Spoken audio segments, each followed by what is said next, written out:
உலக தமிழர்களுக்கு வணக்கம். உரிமைக்குரல் நேயர்களே, உங்கள் அன்போடு வரவேற்கிறோம். பஞ்சமி நிலம் அது சார்ந்த கேள்விகள் நிறைய இருக்கிறது. பஞ்சம் நிலம் என்றால் என்ன? பஞ்சம் நிலம் யாரால் யாருக்காக வழங்கப்பட்டது? பஞ்சம் நிலத்தின் அரசியல் பின்னணி என்ன? இதை பற்றிய கேள்விகள் நிறைய இருக்கிறது. அதை பற்றிய நேர்காணலில் இன்று நாம் சமூக சிந்தனையாளர், சமூக செயற்பாட்டாளர், விடுதலை சிறுத்தைகள் கட்சியின் முன்னாள் மாநில கொள்கை பரப்பு செயலாளர் ஐயா கா. திருவள்ளுவர் நம்மோடு இணைந்திருக்கிறார். ஐயா வணக்கம். பஞ்சமி நிலம் நிலம் என்பது அனைவரும் தெரியக்கூடிய ஒரு விஷயமாக இருக்கிறது. பஞ்சம் என்ற வார்த்தையை இளைய தலைமுறைக்கு புதிதாக இருக்கிறது. அதை பற்றி உங்களுடைய பார்வை என்ன, விளக்கம் என்ன? பஞ்சமர் என்று சொன்னால் ஐந்தாவது நபர். இந்து மதத்தில் 4 பிரிவுகளாக மக்கள் பிரிக்கப்பட்டார்கள். இந்த 4 பிரிவுக்கு அப்பாற்பட்ட ஒரு மக்கள் கூட்டம் இருந்தது. அது பூர்வீக பழங்குடி மக்கள் கூட்டம்.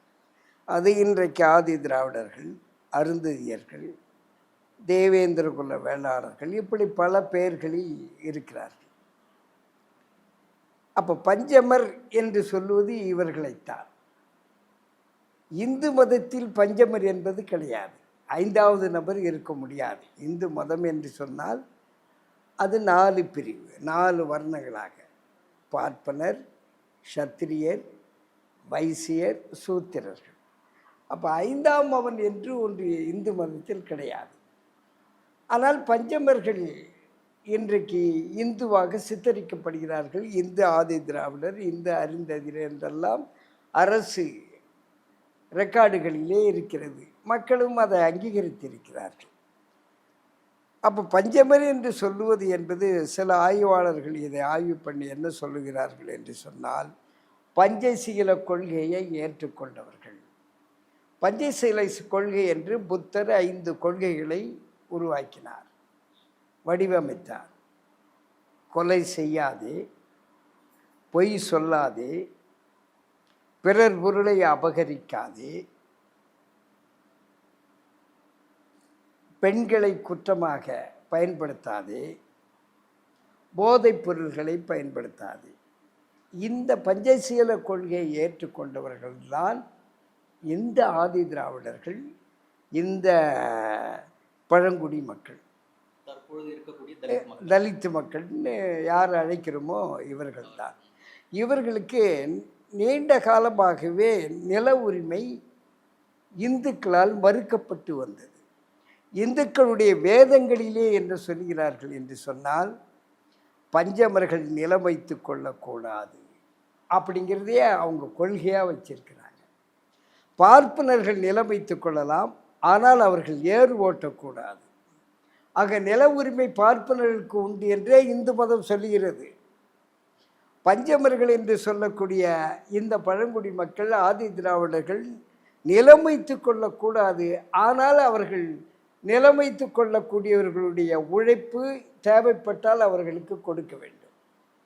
வெறும் உழைப்பாளிகளாக மட்டுமே இருக்க வேண்டும்.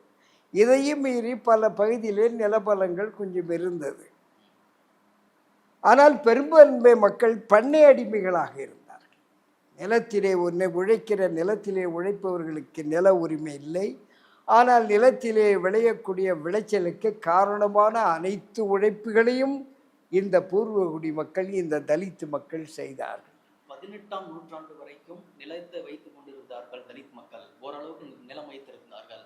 மிராசு என்ற முறையை கொண்டு வருவதன் மூலமே அவர்களுக்கு நில உரிமை முற்றிலுமே அகற்றப்பட்டது அப்படின்ற ஒரு கருத்து வைக்கிறாங்க. இதனோட உங்களோட பார்வை எப்படி? 18ஆம் நூற்றாண்டில் வெள்ளைக்காரர்கள் நில உரிமையை அளித்தார்கள். 2 பேருக்கும் அளித்திருக்கிறார்கள். பஞ்சமர்களுக்கு நில உரிமையை அளிப்பதற்கு முன்பே வெள்ளையர்கள் அரசனுடைய மன்னர்கள் ஆட்சியெல்லாம் ஒழித்து கட்டிவிட்டு தங்களுடைய ஆளுமைக்கு இந்தியாவை கொண்டு வந்தார்கள். பல பகுதி ஆளுமை இல்லாமலும் இருந்தது. கொண்டு வரப்பட்ட பகுதியிலே மன்னர்கள் கட்டுப்பாட்டிலே தான் அனைத்து நிலங்களும் இருந்தது. இந்த நிலங்களை எல்லாம் மன்னருக்கு அடுத்த நிலையிலே இருந்தவர்கள், ஆட்சியாளர்களுக்கு, வெள்ளை ஆட்சியாளர்களுக்கு உதவியாக இருந்தவர்களுக்கெல்லாம் பல்லாயிரக்கணக்கான ஏக்கர் நிலங்களை பட்டா போட்டு கொடுத்து விட்டார்கள். தமிழ்நாட்டிலே பல பண்ணையார்கள் 10,000 ஏக்கர் 20,000 ஏக்கர் என்றெல்லாம் வைத்திருந்தார்கள். அதே போல கோயில்களுக்கும் மன்னர்கள் காலத்திலே நிலம் வழங்கப்பட்டது. இந்து கோயில்களுக்கு ஏராளமான லட்சக்கணக்கான கோடிக்கணக்கான நிலங்கள் இந்தியாவில் இருக்கு. இந்த நிலங்களை எல்லாம் வெள்ளையர்கள் கோயில்களுக்கும் மடங்களுக்கும் மன்னர்கள் அளித்ததை அப்படியே அதை தொடர்வதற்கு வழிவகை செய்தார்கள். மன்னர் நீக்கப்பட்ட பிறகு மன்னர் கட்டுப்பாட்டில் இருந்த நிலங்களை எல்லாம் மன்னரிடம் தளபதியாக இருந்தவர்கள், படை வீரர்களாக இருந்தவர்கள், அவர்களுக்கு அரசு நிர்வாகத்திலே பணி செய்தவர்கள், இவர்களுக்கு பல்வேறு கிராமங்களை பட்டா போட்டு கொடுத்து விட்டார்கள். இப்படித்தான் நில உடைமை கெட்டிப்பட்டது. ஆனால் வெள்ளைக்காரன் இது செய்தது தவறு.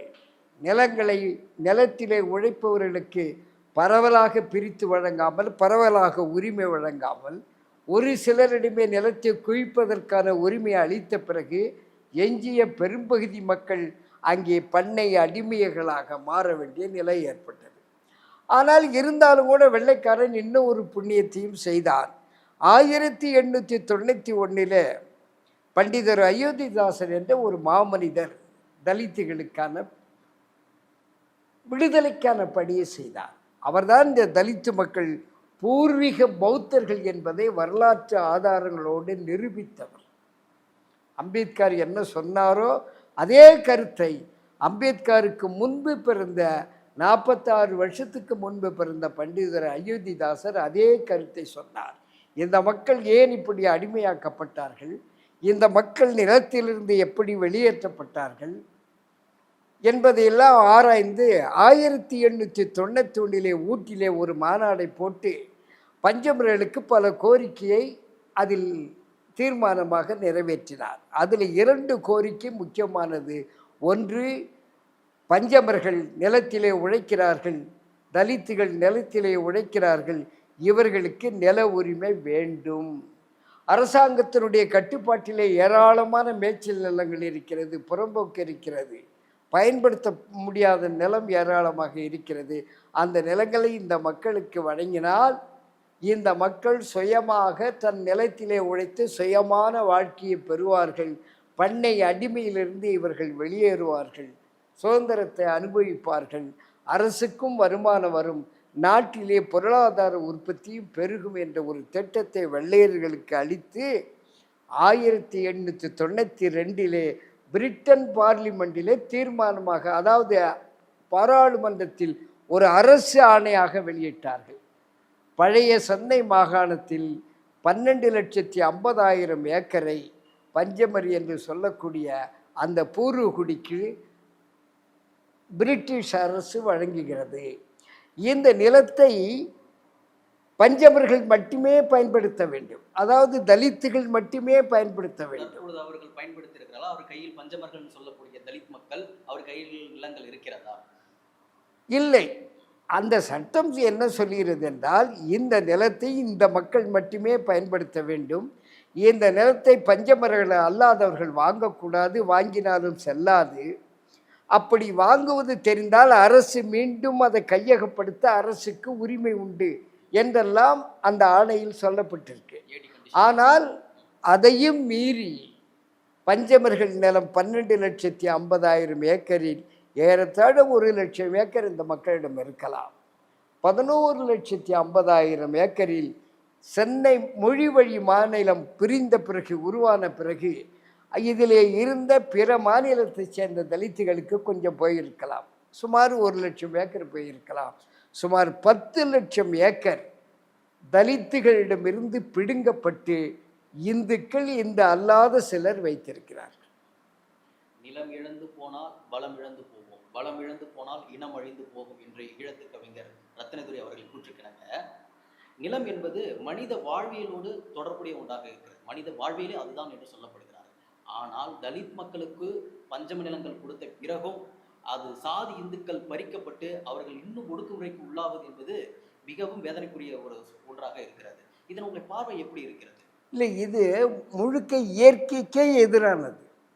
மனிதன் ஆண் பெண் இருபாலரும் இந்த இயற்கையால் படைக்கப்பட்ட ஜீவராசிகள். இவர்கள் எங்கிருந்தோ வெளியிலிருந்து வந்தவர்கள் இல்லை, அல்லது தானாக ஆசைப்பட்டும் இங்கே ஆணாகவோ பெண்ணாகவோ பிறந்ததில்லை. மனிதன் மட்டுமல்ல, விலங்குகள், தாவரங்கள் எல்லாமே இயற்கை படைப்பு.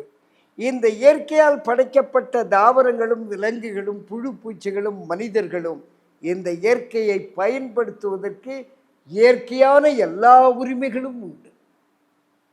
ஆனால் அந்த உரிமைகள் நீண்ட நெடிய காலமாக மதத்தின் பெயரால், கடவுளின் பெயரால், அரசியல் காரணங்களால், ஆதிக்க சக்திகளின் காரணங்களால் ஒரு சிறுபான்மை மட்டுமே நில உரிமையை வைத்து கொண்டு பெரும்பான்மையான மக்களுக்கு நில உரிமையை தடுத்து விட்டார்கள். ஒன்று கருத்தியல் ரீதியாக, மத ரீதியாக தடுத்து விட்டார்கள். உனக்கு நில உரிமை கிடையாது, நீ கடவுளுடைய காலிலே பிறந்தவன். உனக்கு நில உரிமை கிடையாது, கடவுள் உடம்பிலேயே நீ பிறக்கவில்லை, எட்ட பிறந்தவன், அவன்தான் தீண்டத்தகாதவன். ஆமாம், கடவுளுடைய தலையிலே பிறந்தவனுக்கு நில உரிமை உண்டு, கோயில் உரிமை உண்டு, கோயிலிலே படைப்பதற்கான எல்லா உரிமையும் உண்டு, கோயில் சொத்திலே வாழ்வதற்கான எல்லா உரிமையும் உண்டு. அப்போ ஆட்சி அதிகாரத்தில் இருந்த சத்திரியர்கள் மண் உரிமை பெற்றார்கள், வைசியர்கள் வணிகத்தில் இருந்தவர்கள் மண் உரிமை பெற்றார்கள். சூத்திரர்களுக்கு அப்பாற்பட்டிருந்த இந்த பஞ்சமர்களுக்கும், அதாவது தீண்டத்தகாத மக்கள் என்று சொல்லப்பட்ட தலித்துகளுக்கும் நில உரிமை நீண்ட நாளாகவே மறுக்கப்பட்டே வந்தது. இந்திய ஆட்சியை இந்தியர்களை நடத்தக்கூடிய காலங்கள் வந்தபோதும் கூட இந்த மாற்றத்தில் பெரிய மாற்றம் எதுவும் நடக்கவில்லை. வெள்ளையன் காலத்திலே அந்நியன் ஆண்டால் அவனாவது 12 லட்சம் ஏக்கர் கொடுத்ததாக ஒரு வரலாறு சொல்லுகிறது. இன்றைக்கு தமிழ்நாட்டிலே காங்கிரஸ் ஆண்டது அப்படி ஒரு வரலாறு இல்லை, ஒரு சொற்ப நிலம்தான் கொடுக்கப்பட்டது. அதற்கு பிறகு திராவிட ஆட்சிகள் 59 ஆண்டு காலம் ஆண்டார்கள். இப்படி பஞ்சமி நிலம் இருக்கின்ற வரலாறையே அவர்கள் சொல்லவில்லை. இதுதான் என்னுடைய கேள்வியாக இருக்கிறது. கிட்டத்தட்ட இருபெரும் திராவிட கட்சிகளும் 50 ஆண்டுகளாக சமூக நீதி, சாதி ஒழிப்பு பேசிக்கொண்டு இருக்கிற இந்த திராவிட கட்சிகளே இந்த பஞ்சமி நிலத்தை மீட்டு எடுத்து தலித் மக்களுக்கு கொடுக்க வேண்டிய அந்த எண்ணம் ஏன் அவர்களுக்கு வரவில்லை? இது காரணம் என்னவாக இருக்கும்னு நினைக்கிறீங்க? அவர்களும் தலித்துகளுடைய வளர்ச்சியை விரும்பவில்லை. என்ன காரணம்? அவர்களும் இந்துத்துவவாதியாக இருப்பதால் தான். ஒரு இந்து ஒரு தலித்து வாழ்வதை விரும்ப மாட்டார். ஆனால் திராவிட கட்சிகள் அதற்கு முன்னெடுப்பு எடுத்தார்களே. இல்லை போட்டார்கள். பேரளவில் மக்களிடம் எழுச்சி ஏற்பட்டது. 1995 தான் முதல் பஞ்சமி நில பிரச்சனை என்ற ஒரு பிரச்சனையே வெளி உலகத்துக்கு கொண்டு வரப்பட்டது. அதுவும் இந்த அரசியல் கட்சிகளால் கொண்டு வரப்படவில்லை. 18 லட்சம் ஆண்டுகளுக்கு முன்பு ராமர் பிறந்த இடத்தை சொன்னார்கள். ஆனால் சில 10 வருஷம்தான் அது பஞ்சமி நிலத்தில் நாம் பிறந்தது. ஆனால் அந்த வரலாறு சொல்லவே இல்லை. இந்துக்கள் இந்தியாவை தங்களுக்கு சொந்தம் கொண்டாடுவது போல தலித்துகளும் இந்தியாவில் தங்களுடைய சொந்தமான உரிமையை கொண்டாடுவதற்கு திராவிட கட்சிகள் முழுக்க உள்பட விரும்பவில்லை. இங்கே சமூக நீதி என்றால் கல்வி, வேலைவாய்ப்பு, அரசியல் பிரதிநிதித்துவம், எம்பி, எம்எல்ஏ, உள்ளாட்சி போன்ற பதவிகளில் பிரதிநிதித்துவம், இதுதான் சமூக நீதியாக சொல்லப்படுகிறது. ஆனால் சமூக நீதி இது மட்டுமல்ல. ஒரு மனிதனுக்கு எங்கெல்லாம் தேவை இருக்கிறதோ அங்கெல்லாம் அவனுக்கு நீதி ஒதுக்கப்படணும், நீதி கொடுக்கப்படணும். மண்ணில் நீதி கொடுக்கப்படுகிறதா? வடநாட்டை சேர்ந்தவர்களெல்லாம் இங்கே தமிழ்நாட்டிலே ஏராளமான நிலம் வைத்திருக்கிறார்கள். உலக முதலாளிகளுக்கு தமிழ்நாட்டிலே ஏராளமான நிலம் வைத்திருக்கிறார்கள். பம்பாயில் இருக்கக்கூடிய டாட்டாவுக்கு இங்கே கொடநாட்டிலே நீலகிரி மாவட்டத்திலே எல்லாம் தேயிலை எஸ்டேட் இருக்கிறது, கர்நாடகத்திலே இருக்கிறது. ஆனால் தமிழ்நாட்டிலே பிறந்தவனுக்கு இந்த மண்ணிலே குடியிருக்க 1 சென்ட் 2 சென்ட்டுக்கே இன்னும் மனு கொடுத்து கொண்டிருக்கிறார். ஆக மண் என்பது இந்தியாவினுடைய ஒரு 5% மக்களுடைய கட்டுப்பாட்டில் போய்விட்டது. இதற்கு காரணம் ஆட்சியாளர்கள் தான். ஆட்சியாளர்களுக்கு இந்த மண்ணை அனைவருக்குமான மண்ணாய் மாற்றுகின்ற திட்டம் இல்லை. இந்த நாட்டில் இருக்கக்கூடிய எந்த கட்சியிலையும் உருப்படியான திட்டம் இல்லை. அனைவரும் இந்தியர்கள். அப்போ இந்தியாவை அனைவரும் பயன்படுத்த வேண்டிய என்ற திட்டம் இருக்க வேண்டும் அல்லவா? இங்கே திராவிட கட்சிகள் என்ன செய்தார்கள்? இப்படி ஒரு உண்மை இருப்பதையே மூடி மறைத்தார்கள். பேசியிருக்காங்க. ஆனால் எப்ப மக்கள் பேசின பிறகு இவங்க பேசினாங்க. ஆனால் அதற்கு முன்பு இவர்கள் அதை சொல்லவே இல்லை. பார்ப்பனிய கொடுமையை சொன்னார்கள், இந்து மத கொடுமையை சொன்னார்கள், பார்ப்பனுடைய ஆளுமையை சொன்னார்கள். தலித்துகளுடைய ஆளுமையை சொன்னார்களா? தலித்து கையில் இருந்த இத்தனை லட்சம் ஏக்கர் நிலமும் எங்கே? ஒரு காலத்திலே மன்னர்கள் நிலங்களை தங்களுடைய கட்டுப்பாட்டிலே கொண்டு வருவதற்கு முன்பு வாழ்ந்த சமூகம் குலமாக வாழ்ந்தது. அப்பொழுதெல்லாம் எந்த நிலத்தையும் அந்த மக்கள் அங்கங்கே பயிர் செய்து வாழ்ந்தார்கள். மன்னர்கள் வந்த பிறகு அனைத்து நிலமும் மன்னன் கட்டுப்பாட்டிலே வந்து விட்டது. சில பௌத்த மன்னன் கையிலும் வந்திருக்கிறது. அப்பொழுதெல்லாம் மக்கள் நுகர்ந்தார்கள் நில உரிமையை. ஆனால் இந்து மன்னர்கள் வந்த பிறகு நில உரிமை தடுக்கப்பட்டது. ராஜராஜன் சோழ காலகட்டத்தில் தான் தலித் மக்களுடைய நிலங்கள் பிடுங்கப்பட்டது என்ற ஒரு கருத்தை காலகாலம் வைத்துக் கொண்டு வருகிறார்கள் சில எழுத்தாளர்களும் சில திரைப்பட இயக்குநர்களும் சொல்கிறார்கள். இதை உங்களுடைய பார்வை எப்படி இருக்கு? ராஜராஜ சோழன் காலத்தில் தான் வலிமையான பார்ப்பனிய கோட்பாட்டில் ஆட்சி அமைந்தது. பார்ப்பனிய கோட்பாடு அனைவருக்கு நிலம் என்பதை கல்வெட்டிலேயோ எது ராஜராஜன் சோழன் காலத்தில் இல்லை கல்வெட்டுலாம் இருக்கு. ஆதாரம் எதுவும் இல்லைன்னு சொல்ல முடியாது. ஆதாரத்தை வச்சு தானே எழுத்தாளர்கள் ஆய்வு பண்ணி எழுதுறாங்க. ராஜராஜன் சோழ காலம் சொர்க்கம். குலோத்துங்கனுடைய ஆட்சியிலேயே தஞ்சையில் ஒரு பெரிய கோயிலில் ஒரு கல்வெட்டு இருக்கு. பறையர்களுக்கும் பள்ளர்களுக்கும் நெற்றியிலே சூடு போட்டு அடையாளப்படுத்த வேண்டும் என்ற ஒரு குலோத்துங்க மன்னன் தன்னுடைய ஆட்சியிலே ஒரு உத்தரவு போட்டிருக்கிறார். அது தஞ்சை கல்வெட்டிலே இருக்கிறது. தஞ்சை கல்வெட்டில் இருக்கிற ஒரு பூசாரி பறையர் இனத்தை சார்ந்த ஒரு பூசாரி தான் பூசாரியாக இருந்திருக்கிறார் என்று சொல்கிறார்கள். பூசாரியாக இருந்திருக்கலாம். அப்பொழுதெல்லாம் பார்ப்பனுடைய ஆளுமைக்கு அந்த கோயில் வராமல் இருந்திருக்கும். அதன் பிறகு பார்ப்பனுடைய ஆளுமை வந்த பிறகு கிட்டத்தட்ட பீகாரில் இருந்தெல்லாம் பார்ப்பனர்களை இறக்குமதி செய்து இந்த கோயிலை ஒப்படைத்தார்கள் பல இந்து மன்னர்கள். முருகனையே பார்ப்பனர் நீண்ட நாளாக திரும்பி பார்க்கவில்லை. முருகனே பௌத்த பிறவியாக பௌத்த பிக்குவாக ஒரு காலத்தில் இருந்த காரணத்தால் முருகனை அவர்கள் ஏற்கவில்லை. ஆனால் காலத்தினுடைய கட்டாயம் முருகனுக்கான செல்வாக்கு வளர்ந்து கொண்டே இருப்பதால் பார்ப்பனர்கள் முருகனை தங்கள் கையிலே எடுத்துக்கொண்டார்கள். பிறகு அதற்கு தகுந்த கதை கட்டுரைகள் காவியங்கள் எல்லாம் எழுத ஆரம்பித்து முருகனை இந்து கடவுளாக சித்தரித்தார்கள். அந்த பௌத்த பிக்குக்கு 2 மனைவியை உருவாக்கினார்கள். ஏன்னா இந்து கடவுளுக்கு நிறைய மனைவி இருக்கணும். ஆனால் ஒரு பிக்குக்கு அப்படி சொல்ல முடியாது.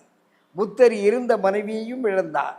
மீண்டும் எந்த பிக்குகளும் குடும்பம் நடத்தியதாக வரலாறு இல்லை. அவர்களெல்லாம் துறவரம் செய்யக்கூடிய மனிதனாக புத்தர் மாற்றி தன்னுடைய கொள்கையை மக்களிடம் கொண்டு சேர்ப்பதற்கு எல்லா விதமான ஆசைகளையும் துறக்க சொன்னார். அவர்களும் துறந்தார்கள். அப்படி அல்ல இந்து துறவிகள். 1994 ஆண்டு காரணி என்ற ஊரில் பஞ்சம் நிலம் மீட்பதற்காக போன 2 இளைஞர்கள் ஜான் தாம்சன் ஏழுமலை போன்றவர்கள் போலீஸ் அதிகாரத்தால் சுட்டுக் கொல்லப்பட்டார்கள். உங்களுக்கு பார்வை எப்படி இருக்குது? அவர்கள் உரிமையை கேட்க போன இடத்திலேயே ஆமாம் 94 இல்லை 95 தான் பஞ்சமி நிலம் என்ற ஒரு நிலமே இருக்கிறது என்ற உண்மையை ஒரு தொண்டு நிறுவனம் தான் இந்த உண்மையை வெளியுலகுக்கு சொல்லியது. அரசியல் கட்சிகள் சொல்லவில்லை, அரசு நிர்வாகம் சொல்லவில்லை. பஞ்சமி நிலம் பஞ்சமி நிலம் சம்பந்தமாக இந்த விஷயத்தையே வெளியே கொண்டு வந்து பிறகு மன்றம் வரைக்கும் சென்று தமிழக மக்கள் மட்டுமல்ல இந்தியாவையே திரும்பி பார்க்கக்கூடிய பேசும் பொருளாக இந்த பஞ்சமி நில பிரச்சனையை கொண்டு வந்தவர்கள் ஒரு தொண்டு நிறுவனம். அந்த தொண்டு நிறுவனத்தை தலைவர்கள் தலித்துகள் தான். வெளிநாட்டினுடைய உதவியில் உள்நாட்டில் இருக்கக்கூடிய ஏழை எளியவர்களுக்கு சில நல்ல காரியங்களை, கல்வி, வேலைவாய்ப்பு போன்ற காரியங்களை செய்யக்கூடிய பணியை செய்தவர்கள். இவர்கள் காலத்தில்தான் இவர்களுடைய முயற்சியால் தான் இந்த பஞ்சமி நில பிரச்சனை வெளியே வந்தது. அப்பொழுது ஜெயலலிதா முதலமைச்சராக இருந்தார். அதிமுகவினுடைய ஆட்சி நடந்து கொண்டிருந்தது. காரணி என்ற ஊரில் 650 ஏக்கர் நிலம் அங்கே இருந்தது. அதில் ஒரு 13 ஏக்கர் மட்டும் நம்மிடம் இருந்தது. மீதி நிலங்கள் எல்லாம் மற்றவரிடம், தலித்த அல்லாதவர்களிடம் இருந்தது. அதிலே ஒரு சேட்டு, வடநாட்டிலே வட்டிக்கு கூட வந்த சேட்டு, வடநாட்டிலிருந்து வந்த சேட்டு 30 ஏக்கர் வாங்கியிருக்கிறார். ஒரு போலீஸ் அதிகாரி 30 ஏக்கர் வாங்கியிருக்கிறார் பஞ்சமி நிலத்தை. பல சினிமா நடிகர்கள் வாங்கியிருக்கிறார்கள். சட்டத்துக்கு புறம்பானது. சட்ட பிரகாரம் அதை வாங்கக்கூடாது என்று சட்டம் சொல்லுகிறது. ஆனால் சட்டத்துக்கு புறம்பாக சட்டத்தை பாதுகாக்கிறேன் என்ற பெயரிலே பணி செய்த ஒரு ஐஜியே 30 ஏக்கர் வாங்கியிருக்கிறார். அப்போ இதையெல்லாம் எதிர்த்து ஒரு மாபெரும் போராட்டம் நடக்கும்போது லா அண்ட் ஆர்டர் ஏற்பட்டு ஒரு 2 பேர் துப்பாக்கி சூட்டிலே ஜான் தாமஸ், ஏழுமலை என்ற 2 பேர் அந்த துப்பாக்கி சூட்டிலே மரணம் அடைந்து விட்டார்கள். அப்பொழுது ஜெயலலிதா என்ன ஸ்டேட்மெண்ட் விட்டார் என்று சொன்னால், ஒரு சேட்டுக்கு சொந்தமான நிலத்தை தலித்துகள் தங்களுக்கு சொந்தம் என்று சொல்லி அதை சொந்தம் கொண்டாடும் போது, அதை ஆக்கிரமிப்பு செய்யும் போது ஏற்பட்ட சட்டம் ஒழுங்கில் இந்த மரணம் நடந்தது. ஜெயலலிதாவுடைய ஸ்டேட்மெண்ட் சேட்டுக்கு ஆதரவாக, பெருமாள் சாமி ஐஜிக்கு ஆதரவாக, பஞ்சமி நிலத்தை ஆக்கிரமிப்பு செய்த குற்றவாளிகளுக்கு ஆதரவாக இருந்தது. ஆமாம், பஞ்சமி நிலம்னு அரசாங்க அதிகாரி சொல்லியிருக்க மாட்டானா? மக்கள் சொல்கிறாங்கல்ல, அது பஞ்சமி நிலம், அங்கே அம்பேத்கர் சிலையை நாங்கள் வைக்க போகிறோம், அந்த நிலங்களை மீட்க போகிறோம்னு மக்கள் சொன்னால் அதிகாரியை கேட்கணுமா இல்லையா? அந்த நிலம் யாருது, ரெக்கார்டை எடுங்க அப்படின்னு பார்த்துருக்கணுமா இல்லையா? அதெல்லாம் சொல்லியிருப்பான் அதிகாரி. ஆனால் ஜெயலலிதா திட்டமிட்ட அந்த சேட்டுக்கும் அந்த போலீஸ் அதிகாரிக்கும் பஞ்சமி நில ஆக்கிரமிப்பாளர்களுக்கும் உடந்தையாக செயல்பட்டார். பஞ்சமி நில பிரச்சனைக்கு மக்களுக்கு எதிராக காட்சியளித்தார். அதன் பிறகு வந்த தேர்தலிலே திமுக பஞ்சமி நிலத்தை மீட்போம் என்று சொல்லி தேர்தல் வாக்குறுதியில் ஒரு வாக்குறுதியாகவும் கொடுத்தார்கள். அதற்கு ஒரு கமிஷனையும் ஐஏஎஸ் ஓய்வு பெற்ற கருப்பன் ஐஏஎஸ் அவர்களே அதற்கு அந்த ஆணையத்தை அமைத்து அதுக்கு தலைவராகவும் போட்டார்கள். அவர் 1.5 லட்சம் ஏக்கருக்கு தான் அவருக்கு இந்த ரெக்கார்டு கிடைச்சிது. மீதியை அரசு அதிகாரிகள் கொடுப்பதற்கு தயாராக இல்லை. ஏன் அதை எடுக்க வேண்டிய சூழல் ஏன் அமையல? அதான் எடுக்க வேண்டியது அமையலைன்னு சொன்னால், ஒன்று மக்கள் கொண்டு வரக்கூடிய ஆட்சிக்கு அது திட்டமாக இருக்கணும். மக்களும் எந்த ஆட்சி வந்தால் இதை எடுக்க என்பதற்கு அறிவை பெற்றிருக்கணும். மக்கள் அத்தகைய அறிவை இந்தியாவில் பெறவில்லை. இந்து மதமும் இந்து அரசும் இந்து அரசு நிர்வாகமும் மக்களுக்கு அந்த அறிவை கொடுப்பதற்கு தயாராக இல்லை. நான் கடலூர் மாவட்டத்திலே ஒரு மாவட்ட ஆட்சித்தலைவரை சந்தித்தேன். அப்பொழுது பஞ்சமி நில பிரச்சனையாக பேசும்போது அந்த மாவட்ட ஆட்சித்தலைவர் சொன்னான், 1 சென்ட் கூட இங்கே பஞ்சமி தரிசு இல்லைன்னா. எவ்வளவு அயோக்கியனாக இருப்பான், இந்த ஒடுக்கப்பட்ட மக்களுக்கு எவ்வளவு எதிரானவனாக இருப்பான். அவன் சொன்னான், 1 சென்ட் கூட எங்கள் கையில் ரெக்கார்டோடு போனோம், 8500 ஏக்கர் எங்கள் கையில் இருக்குது. ஆனால் மாவட்ட ஆட்சித்தலைவர் சொல்கிறான், 1 சென்ட் கூட இங்கே பஞ்சமி தரிசு இல்லை.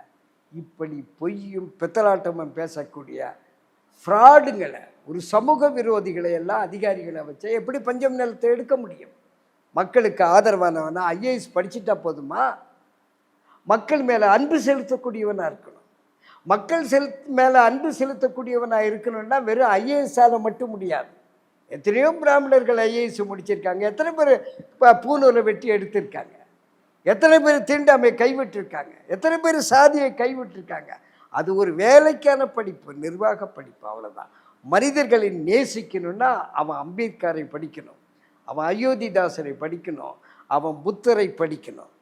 இதெல்லாம் படிப்பாக கொடுத்து இவங்க வரல. அதனால் இந்த நிர்வாகத்தால் பஞ்சமி தரிசு எடுக்க முடியாது.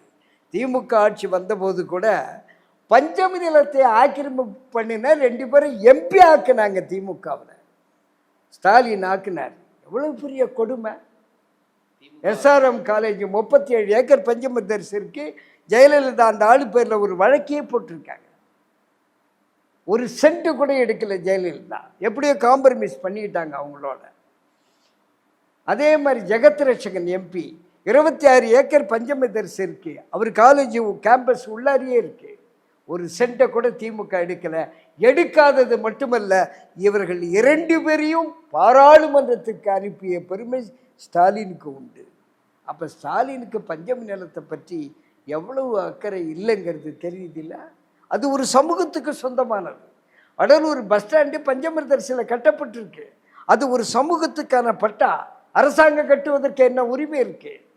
தமிழ்நாட்டில் 200 காலேஜ் பஞ்சமி தரிசில் கட்டப்பட்டிருக்கு. 200க்கும் மேற்பட்ட தொழிற்சாலைகள் பஞ்சமி தரிசில் கட்டப்பட்டிருக்கு. எல்ஐசி பில்டிங் பஞ்சமி தரிசில் இருக்குது. ஏன் முரசொலி அலுவலகமே பஞ்சமி தரிசில் இருக்குன்னு சொல்கிறாங்க. யார் கொடுக்க முன் வந்தாங்க? இந்த உண்மைகளை வெளியில் சொல்றது யார்? யாருமே இல்லை. அப்புறம் எப்படி பஞ்சமர்தர்ஸை மீட்க முடியும்? மக்களுக்கு உண்மை தெரிந்தால் மட்டுமே அதை அவர்கள் நடைமுறைப்படுத்துவதற்கு வாய்ப்பு உருவாகும். இப்ப இருக்கிற தலித் மக்கள் அந்த பஞ்சம் நிலத்தை பத்தி விழிப்புணர்வு அவங்களுக்கு இருக்கா? அவங்களுக்கு என்ன முடிவு எடுக்க போறாங்க? முடிவு அதை மீட்டெடுப்பதற்கான என்ன முடிவு அவங்க எடுக்க போறாங்க? பஞ்சமர்தர்ஸை பற்றி கம்யூனிஸ்டுகளே ரொம்ப நாள் பேசாமல் இருந்தாங்க. இப்போ தான் பேசுகிறாங்க. எவ்வளவோ வரலாறு, ஐரோப்பா கண்டத்தினுடைய வரலாறு, கார்ல் மார்க்சினுடைய வரலாறு, உலக தொழிலாளர்களுடைய வரலாறு, இந்திய ஆட்சியினுடைய வரலாறு எல்லாத்தையும் ஆராயிறவங்க ஏன் பஞ்சமர்தர்ஸ் ஆராயலைன்னு தெரியல. அவங்களே மக்கள் சொன்ன பிறகு தான் வர்றாங்க. சரி, வந்த வரைக்கும் வரவேற்போம். அவங்களும் உறுதியாக இதை கையில் எடுக்கலை. தலித் இயக்கங்களும் இதை பெரிய சீரியஸாக எடுக்காத அளவுக்கு தான் பலகீனமாக இருக்கிறாங்க. அவங்களுக்கு சில எம்எல்ஏ, சில எம்பி இல்லை. மக்களுக்கு ஆழமாக விடுதலையை கொண்டு வர வேண்டும், விடுதலைக்குரிய சமூகமாக இது மாற வேண்டும் என்ற அக்கறை உணர்வினுடைய குறைவுதான் காரணம். அதற்கு அரசியல் ஞானத்தினுடைய குறைவுதான் காரணம். அவர்கள் இன்னும் அரசியல் ஞானத்தை அதிகமாக பெற வேண்டும், இன்னும் தலித்துகளுடைய வரலாற்றை முழுமையாக தெரிந்திருக்க வேண்டும், இன்னும் இந்துத்துவ ஆளுமை எவ்வளவு கொடுமையானது என்பதை அறிந்திருக்க வேண்டும். இதெல்லாம் அறிஞ்சாதான் நீங்கள் எவ்வளவு உலக ஞானத்தை பெறுகின்றீர்களோ அதை பொறுத்துத்தான் இந்த சமூக மாற்றத்திற்கான உங்களுடைய பணி அமையும். ஆக உலக ஞானத்தை அதிகமாக பெறுவதற்கு 2 பேருக்குத்தான் இங்கே இந்தியாவிலே வாய்ப்பு. மீதி கட்சிகளுக்கு அந்த வாய்ப்பில்லை. மீதி கட்சிகள் அதை நோக்கி வரவும் முடியாது. அவர்கள் எல்லாமே இந்து சமூகத்திலிருந்து தோன்றியவர்கள், இந்து கான்செப்டிலிருந்து வளர்ந்து வந்தவர்கள். அவர்களால் ஒரு விடுதலைக்கான இந்துத்துவத்தை தூக்கி எறிந்துவிட்டு, இந்து மத ஆதிக்கத்தை தூக்கி எறிந்துவிட்டு, அந்த அரசியல் கொள்கைகளை தூக்கி எறிந்துவிட்டு ஒடுக்கப்பட்ட மக்களுக்கு ஒரு விடுதலைக்கான பாதையை அவர்களால் காட்ட முடியாது. காட்டுவதற்கு 2 பேருக்கு வாய்ப்பு இருக்கிறது. ஒன்று, கம்யூனிஸ்டுகளுக்கு அந்த வாய்ப்பும் தகுதியும் இருக்கிறது. ஏனென்றால் மார்க்சியம் என்பது எல்லா விதமான ஒடுக்குமுறையும் தூக்கி எறியக்கூடிய ஒரு அறிவுபூர்வமான சித்தாந்தம். ஆனால் அது இந்தியாவிலே அந்த சித்தாந்தம் இந்துக்களிடம் சிக்கி இருக்கிறது. இந்துக்களோ எல்லாத்தையுமே கட்டுப்படுத்திய வலிமை பெற்றிருந்த காரணத்தால் மார்க்சியத்தையும் கட்டுப்படுத்தி விட்டார்கள். அதே போல இன்னொருவருக்கு வாய்ப்பு இருக்கிறது, பௌத்தத்தை பின்பற்றக்கூடிய.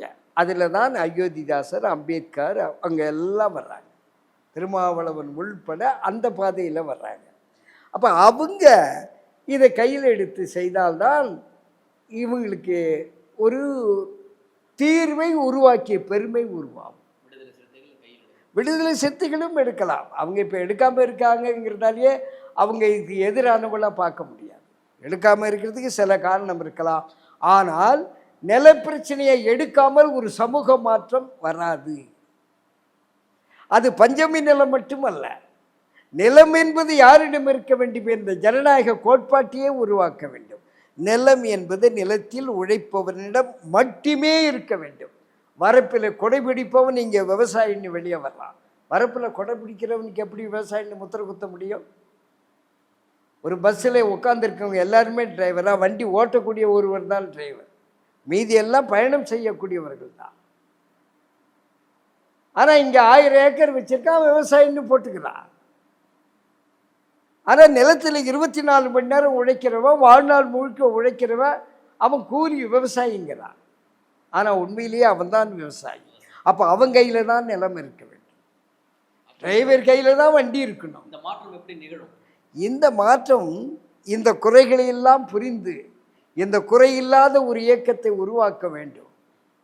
தொழிற்சாலைகள் தொழிலாளி கையிலே செல்ல வேண்டும். விவசாயம் நிலமற்ற நிலத்தில் உழைக்கக்கூடிய உழைப்பாளி கையிலே நிலம் செல்ல வேண்டும். அதுதான் ஒரு சமூக மாற்றம். பஞ்சம் நிலத்தை பற்றிய பல தகவல்களை ஐயா அவர்கள் நமக்காக வழங்கியிருக்கிறார். அவருடைய நேரத்தை நமக்காக செலவழித்தமைக்காக நன்றியை தெரிவித்துக் கொள்கிறேன். நன்றி ஐயா.